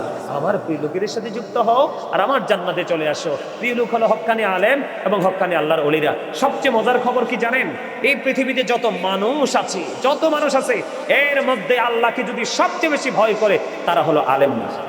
কারা? ইন্নামা ইয়াখশাল্লাহা মিন ইবাদিহিল উলামা। জোরে কোন আল্লাহু আকবার। তাহলে আলেমদের সাথে কি করা যাবে, কার্য করা যাবে? কার্যটা বললাম, লোকালটা বললাম, সবাই যেন বুঝতে পারে। ঝগড়া করা যাবে? কথা বলেন, লাগ যাবে? আর আপনাকে মনে রাখতে হবে, একদিন হইলো আপনি ইমাম সাহেবের পিছনে নামাজ পড়ছেন, আপনি কিন্তু তার সাথে বেয়াদবি করলে, গোস্তাকি করলে, আপনার কিন্তু এতদিনের নামাজ কি হয়ে যাবে, বরবাদ হয়ে যাবে। এই জন্য মসজিদের ইমাম সাহেব, নিজের মহল্লার ইমাম সাহেবদের সাথে কি করা যাবে না। হ্যাঁ, ইমাম সাহেব আছে, অনেক ইমাম সাহেব আছে সুদখোরের সাথে সম্পর্ক ভালো, সুদখোরের সাথে সম্পর্ক ভালো। সমাজের অসৎ মানুষ আছে না আমাদের সমাজে, অসৎ মানুষগুলোর সাথে ইমাম সাহেবের কি ভালো সম্পর্ক, ভালো। এই ক্ষেত্রে যদি আপনি ইমাম সাহেবকে কোনোভাবেই বয়কট, আপনি যদি তাকে বুঝাইতে না পারেন, সেই ক্ষেত্রে ইমাম সাহেবকে বলে দিবেন, হুজুর, কানে কানে বলে দিবেন যে হুজুর আমরা আপনাকে ভালোবাসি, কিন্তু আপনি যেই মানুষগুলোর সাথে চলেন এই মানুষগুলো আমাদের সমাজের বোঝা, সে কোনো ভালো কাজের সাথে যুক্ত না, কিন্তু একজন আলেম হিসাবে আপনি তার সাথে চলাটা শোভা পায় না, আপনি এখান থেকে সরে আসেন। তখন ইমাম সাহেব যদি এখান থেকে সরতে না পারে, সে অটোমেটিক্যালি কৌশল অবলম্বন করে সে চাকরি ছেড়ে দিবে। এটা তার জন্য অনেক বেশি বেস্ট। কথা বুঝতে পারছেন? সময়ের উপরে, প্রেক্ষাপটের উপর ভিত্তি করে আপনারা কি করবেন, সমাধান খুঁজে বের করবেন। কিন্তু হুট করে কাউকে বকা দেওয়া যাবে না, কাউকে আঘাত করা যাবে, কারণ আপনাকে আল্লাহ রাব্বুল আলামিন আপনার উপদেষ্টা হিসাবে আপনার এলাকার আলেম ইমাম সাহেবকে বলে দিয়েছেন, ঠিক কিনা বলেন? ইমাম সাহেবকে আঘাত করবেন? হক্কানি আলেমকে যদি আপনি বিনা কারণে আঘাত করেন, আপনার বউ কিন্তু তালাক হয়ে যাবে। কি হয়ে যাবে? ওয়াইফ কিন্তু তালাক হয়ে যাবে। হয়তো আপনি গায়ের জোরে এটাকে বৈধ করার চেষ্টা করবেন, কিন্তু আদতে এটাই সত্য। কি আদতে কি হাসে কি? হ্যাঁ, হুজুর কি আঘাত করুন যাইব? আর এমনি আপনার কলিজার ভিতরে হয়েছে কি জানেননি? কইতাম আপনার কলিজার ভিতরে হয়েছে শয়তানের গাছ। কিসের গাছ? শয়তানের গাছ বলতে যত পাপের কাজ আপনার কলিজার ভিতরে। এক্সাম্পল, সবাই তো আর এরকম না। আর ইমাম সাহেবের কলিজায় হয়েছে কোরআন এবং হাদিসের গাছ। কথা কন না কেন? তাহলে আপনার কলিজা ইমাম সাহেবের কলিজা কিন্তু এক না। ভালো লাগতে পারে, আমি আগেই বলেছি, যেই ঘরানার আলেমই হোক তার জবাব চেয়ে দেবে, কিন্তু আপনি তাকে আঘাত করে অপরাধী হইয়েন। আমার কথা বুঝতে পারছেন? সহজে বুঝতে পারছেন? সম্মানিত উপস্থিতি, এই আমাদের সমাজটা কিন্তু এখন ধ্বংস হয়ে যাচ্ছে। আর ইমাম সাহেব যারা সারা বাংলাদেশ, সারা পৃথিবীর ইমাম সাহেবদেরকে বলবো, আপনারাও আলেম যারা আছেন, আপনারাও কিন্তু বুঝে শুনে পা ফেলে চলতে হবে। কথা বুঝে নিন আপনারা, যারা ইমাম সাহেব আলেম যারা, তাদেরকেও কিন্তু বুঝে শুনে কথা বলতে হবে, বুঝে শুনে জায়গা বুঝে পা ফেলতে হবে। কেন জানেন? ইমাম সাহেবের মাথা থেকে পা পর্যন্ত, সকাল থেকে বিকেল পর্যন্ত, এক শুক্রবার থেকে আরেক শুক্রবার পর্যন্ত, এক রমজান থেকে আরেক রমজান পর্যন্ত, এক জানুয়ারি থেকে আরেক জানুয়ারি থেকে, এক মুহররম থেকে আরেক মুহররম পর্যন্ত, এই প্রত্যেকটা জায়গায় ইমাম সাহেবের কাছ থেকে শিক্ষা হলো সাধারণ মানুষের জন্য। এজন্য যিনি বুদ্ধিমান, যিনি বিচক্ষণ, যিনি ইন্টেলিজেন্ট, যিনি ভেরি ক্লেভার, ওনার কাজ হচ্ছে অন্য সবাই যেমনি চলে আমি তেমনি চলবো না। যেমন আমি যদি আমার প্র্যাকটিক্যালটা থেকে যদি আমি এক্সাম্পল দিই, আমার দিকে তাকান, এখন কিন্তু আমাদের বাংলাদেশে সুদখোরের অভাব নাই, কেউ প্রকাশ্যে কেউ অপ্রকাশ্যে। এই জন্য আমি কিন্তু কোনো মানুষের বাড়িতে একটা গ্লাস পানি খাই না নিজের ঘর ছাড়া। আপনারা এটাকে ভালোভাবে নেন বা খারাপভাবে নেন, আমার যেদিন থেকে আমি বুঝতে শিখেছি, সেদিন থেকে আমি কোনোদিন কোনো মানুষের ঘরে আমি কি করি না, কোনো খাবার খাই না। আমি হজে গেছি, হজে যাওয়ার সময় বাংলাদেশ থেকে আমি খাবার নিয়ে গেছি, তাও গেছি উমরাতে রোজায়। আমি ইফতারির সময় আমার বাবা আমাকে সবকিছু ব্যবস্থা করে দিছে।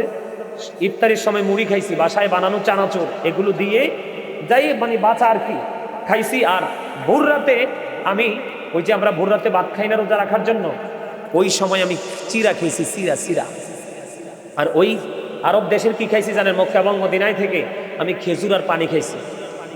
ওখানে পর্যন্ত আমি কোনো হোটেল বা রেস্টুরেন্টে আমি কোনো কিছু খাই।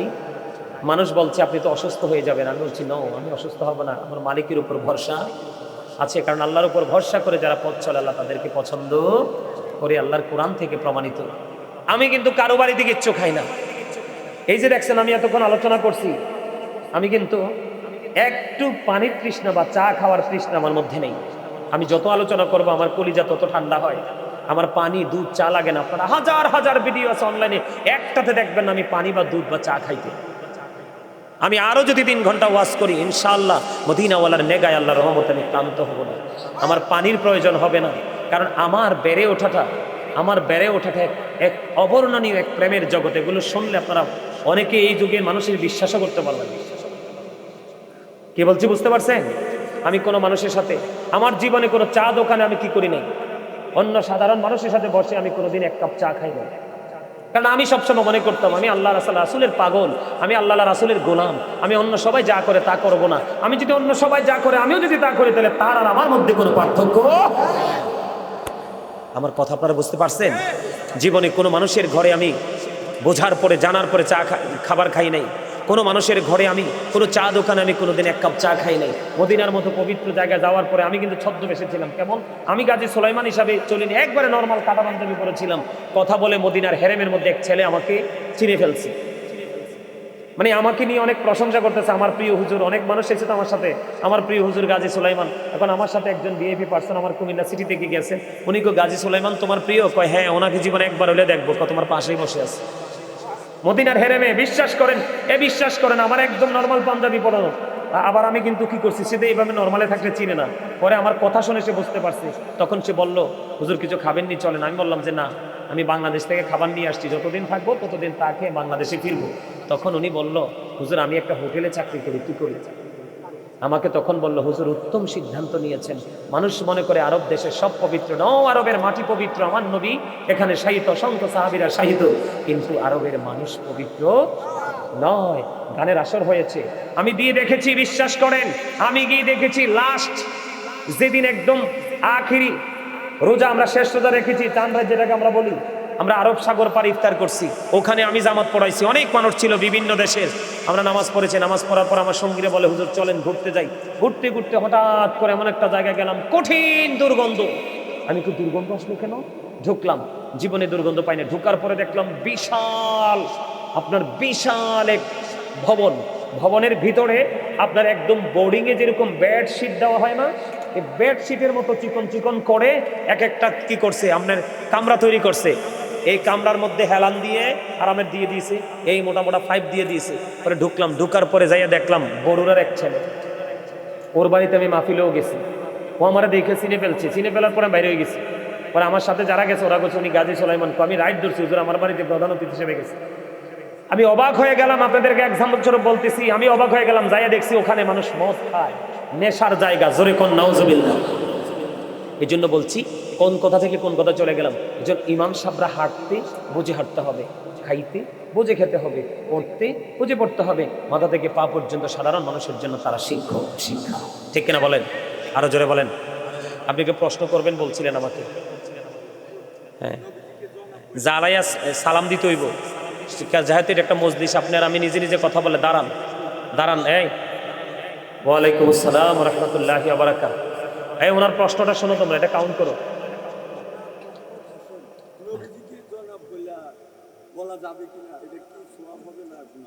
আচ্ছা, ওনার প্রশ্নটা আপনারা বুঝতে পারছেন?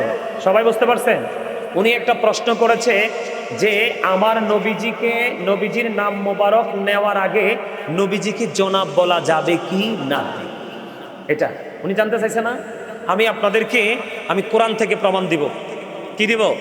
প্রশ্নের উত্তরটা কোরআন থেকে দিব। উনি আমাকে আগেই বলছিলেন যে হুজুর আমি আপনাকে একটা আজকে প্রশ্ন করব। আমি বলছি ঠিক আছে, আমার ওয়াজটা শেষ হোক, তারপরে আপনি আমাকে কি করবেন? প্রশ্ন করবেন। আমি কি প্রশ্নের উত্তরটা দিব? আপনারা কি নিবেন? আরো জোরে বলেন, সবাই নিবেন? আল্লাহ রাব্বুল আলামিন বলে দিয়েছেন বন্ধু ইয়া আইয়ুহাল্লাযীনা আমানু লা তারফাউ আসওয়াতাকুম ফাওকা সাওতিন নবী।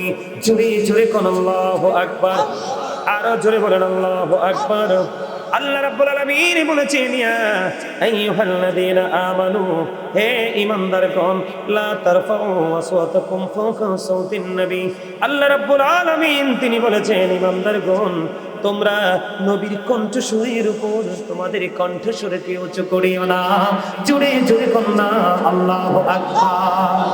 তার মানে তোমরা একজন আরেকজনকে যেভাবে সম্বোধন করে কথা বলো, আমার নবীজিকে সেইভাবে তোমরা নবীর সাথে কি করো না, কথা বলো না। কথা বুঝতে পারছেন নি? এটা আল্লাহ রাব্বুল আলামিন পবিত্র কালামে হাকিমে আমাদেরকে জানিয়ে দিয়েছেন। ঈমানদারকে ডাক দিয়েছেন কাকে? আরো জোরে বলেন। তার মানে কি? তাইলে নবীজির কণ্ঠস্বরের উপর তোমরা তোমাদের কণ্ঠস্বরকে কি করিও না, উঁচু করিও না। আমার দিকে তাকান। এইটা যদি হয় আল্লাহর কথা, এখন আপনাদেরকে বলি, আল্লাহ রাব্বুল আলামিন বলেছেন কি উঁচু সুরে কথা বলিও না। তার মানে আমরা একজন আরেকজনের সাথে যেইভাবে কথা বলি, নবীজির ক্ষেত্রে আমরা সেইভাবে কথা বলতে পারবো না। এটা কে বলেছে? কথা কয় না। আরে কে বলেছে? আল্লাহ বলেছে। তাহলে আপনার আমার নামের আগে আমরা জনাব কই না? কথা কয় না, জনাব। তাইলে নবীজির ক্ষেত্রেও যদি আপনি জনাব শব্দটা ইউজ করেন, তাইলে কি সাধারণ মানুষ এবং নবীর মধ্যে কি কোনো পার্থক্য রইল? নবী কি সমান জায়গা নিয়ে আসলাম না? কথা বুঝে নেন। এখানে কিন্তু কাউকে মিন করে বলা হচ্ছে না, এটা ওনার জানার আগ্রহ, এটা আপনাদেরও জানা দরকার। কারণ নবীজিকে কথার দ্বারা, চিন্তার দ্বারা, কোনো বক্তব্যকে সাপোর্টের দ্বারা কোনোভাবেই যদি আপনি ছোট করেন, তাহলে আপনার যেন কুফরি করে ফেললেন। কি করে ফেললেন? তাহলে কি করা যাবে না? নবীজিকে জনাব বলে ডাকা যাবে না। নবীজিকে জনাব বলে ডাকা, নবীজিকে অপমান করা, ছোট করা। কারণ আমরা সাধারণ মানুষ, আমরা যে যত বড়ই হই, কি হই? আমরা একজন আরেকজনের কাছে জনাব বলে আমরা ডাকি। এই জন্য নবীজিকে জনাব বলে ডাকা যাবে না। জনাব বলে যদি নবীজিকে ডাকেন, তাইলে এটা বেয়াদবি হবে। তোমার দেহ এক জায়গায়, রূহ এক জায়গায়, তখনও আমি নবী নবী ছিলাম। আপনাদেরকে ভুলে গেলে চলবে না, তিনি রহমাতাল লিল Allah of the first pillar is the Lord of all, Rabbul Alameen. Muhammad Rasulullah sallallahu alaihi wasallam is the blessing for the world, Rahmatan lil Alamin. একটা ব্যাখ্যা করে আমি শেষ করে দিই। নবীজিকে কেন বিশ্বনবী বলবেন না, নবীজিকে কেন জনাব বলা যাবে না, এটার ব্যাখ্যা আমি আপনাদেরকে দিই শুধু নবীজির মর্যাদাটা বোঝানোর জন্য। এদিক তাকান, আমরা কালেমা শরীফ পড়ি না? কালেমাতে কয়টা দিক আছে? কথা কয় না। দুইটা দিক, একটা হলো লা ইলাহা ইল্লাল্লাহ, আর একটা হলো মুহাম্মাদুর রাসূলুল্লাহ সাল্লাল্লাহু আলাইহি ওয়াসাল্লাম। এদিকে তাকান, লা ইলাহা ইল্লাল্লাহ, there is no god but Allah. মুহাম্মাদুর রাসূলুল্লাহ সাল্লাল্লাহু আলাইহি সাল্লাম is the messenger of Allah. এদিকে তাকান, এই যে লা ইলাহা ইল্লাল্লাহর মধ্যে আছে 12টা হরফ। নবীজির মর্যাদা বোঝার জন্য বলছি। আপনি বিশ্বনবী বললে তো আপনি আপনার নবীকে ছোট করেছেন। কি করেছেন? আমার তো কিচ্ছু হবে না, ক্ষতি তো আপনার হবে। বিশ্ব মানে নবী ওয়ার্ল্ডের নবী, কিন্তু নবী তো ওয়ার্ল্ডের নয়, সমস্ত সৃষ্টি জগতের নবী। কারণ আল্লাহ রাব্বুল আলামিন বলেছেন ওমা আরসালনাকা ইল্লা রাহমাতাল লিল আলামিন। এখানে কি আল্লাহ বলছে যে দুনিয়ার জন্য, শুধু দুনিয়ার জন্য নবী পাঠাইছি? সমস্ত সৃষ্টি জগতের নবী। সমুদ্রের তলদেশে যে কীট পতঙ্গ, মাছ, এরারও আমার নবী নবী। সুবহানাল্লাহ বলেন। খেয়াল করেন, লা ইলাহা ইল্লাল্লাহর মধ্যে আছে 12টা হরফ, মুহাম্মাদুর রাসূলুল্লাহ সাল্লাল্লাহু আলাইহি সাল্লামের মধ্যে আছে 12টা হরফ। 12 মিলে কত হলো? ও কৃষ্ণপুরের আমার যুবক বন্ধুরা, আমার ভাই, আমার বাবারা, আমার আল্লাহ বলে বান্দারা তোমরা খেয়াল করে দেখো আমার হাবিবের সাথে আমি আল্লাহর কত গভীর প্রেম, আমি কেমন করে আমার হাবিবকে মর্যাদা দিয়েছি।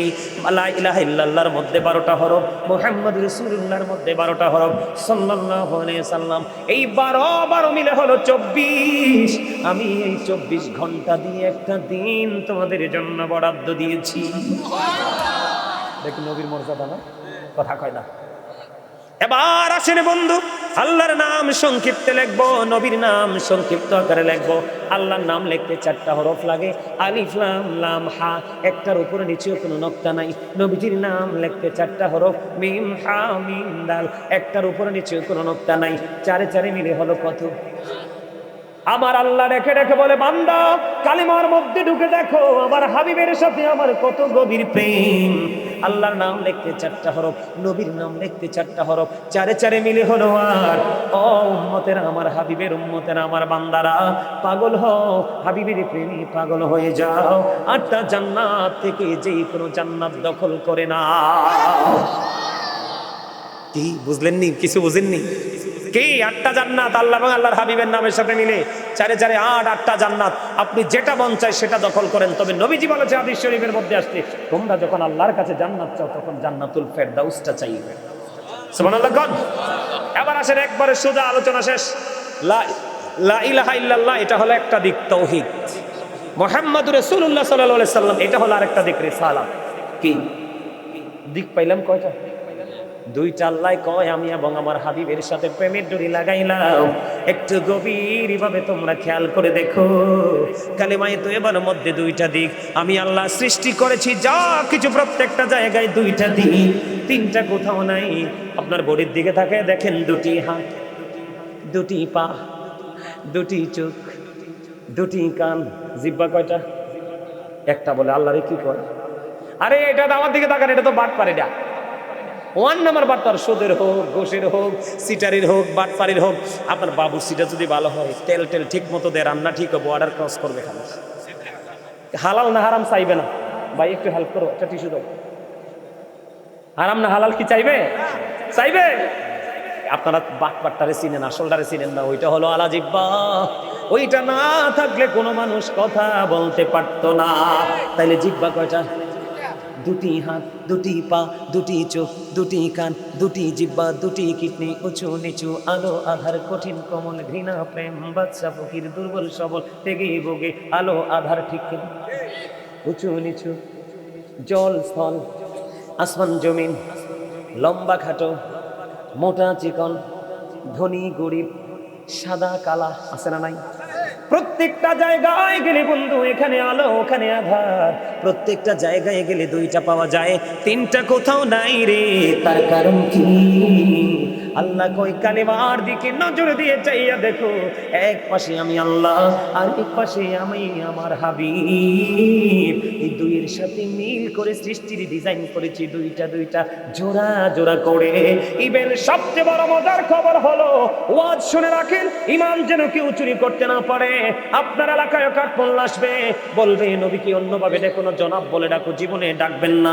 বন্ধু, সবচেয়ে বড় মজার খবর, আমাদের আদি পিতা হলো আদম সফিউল্লাহ, মা হাওয়া হলো আমাদের আদি মাতা। শুধু এখানে একান্ত নয়, একান্ত নয়, আদম হাওয়ার মাধ্যমে আল্লাহ রাব্বুল আলামিন আদম সন্তান সৃষ্টি করেছে। মা হাওয়া প্রতিবার সন্তান প্রসব করেছে, ওই প্রতিবারই 2টা করে প্রসব করেছে। নবীর মান আর বুঝান লাগবো নি? আর লাগবো? আর একটু বুঝাই দে, খারা আর একটু বুঝাই। এদিকে তাকান, শেষ ওয়াজ। এই পৃথিবী থেকে চাঁদ মাত্র 1,40,000 মাইল দূরে। কত মাইল? কথা কয় না।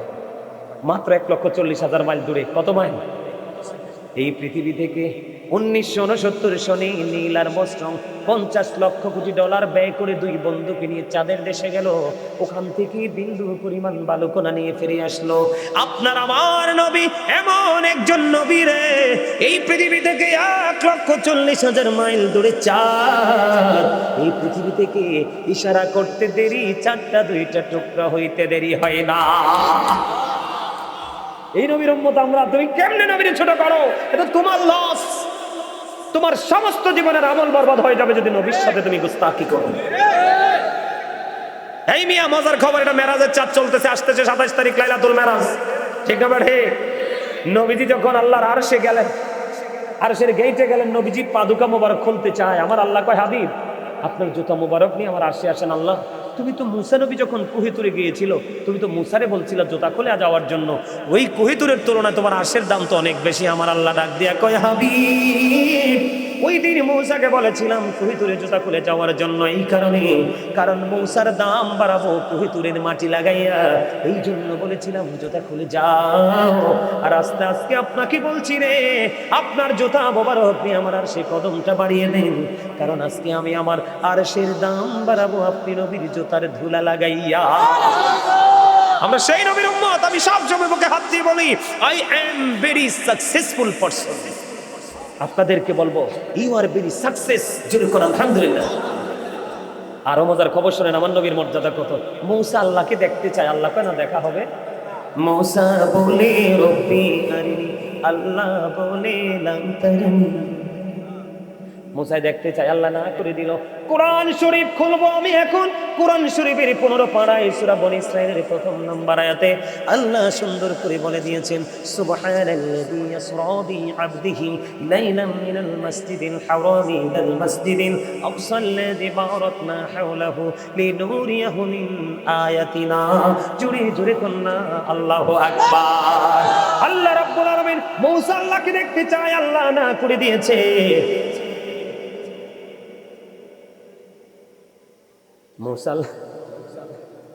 মূসা আল্লাহকে দেখতে চায়, আল্লাহ না করে দিয়েছে। এদিকে তাকান।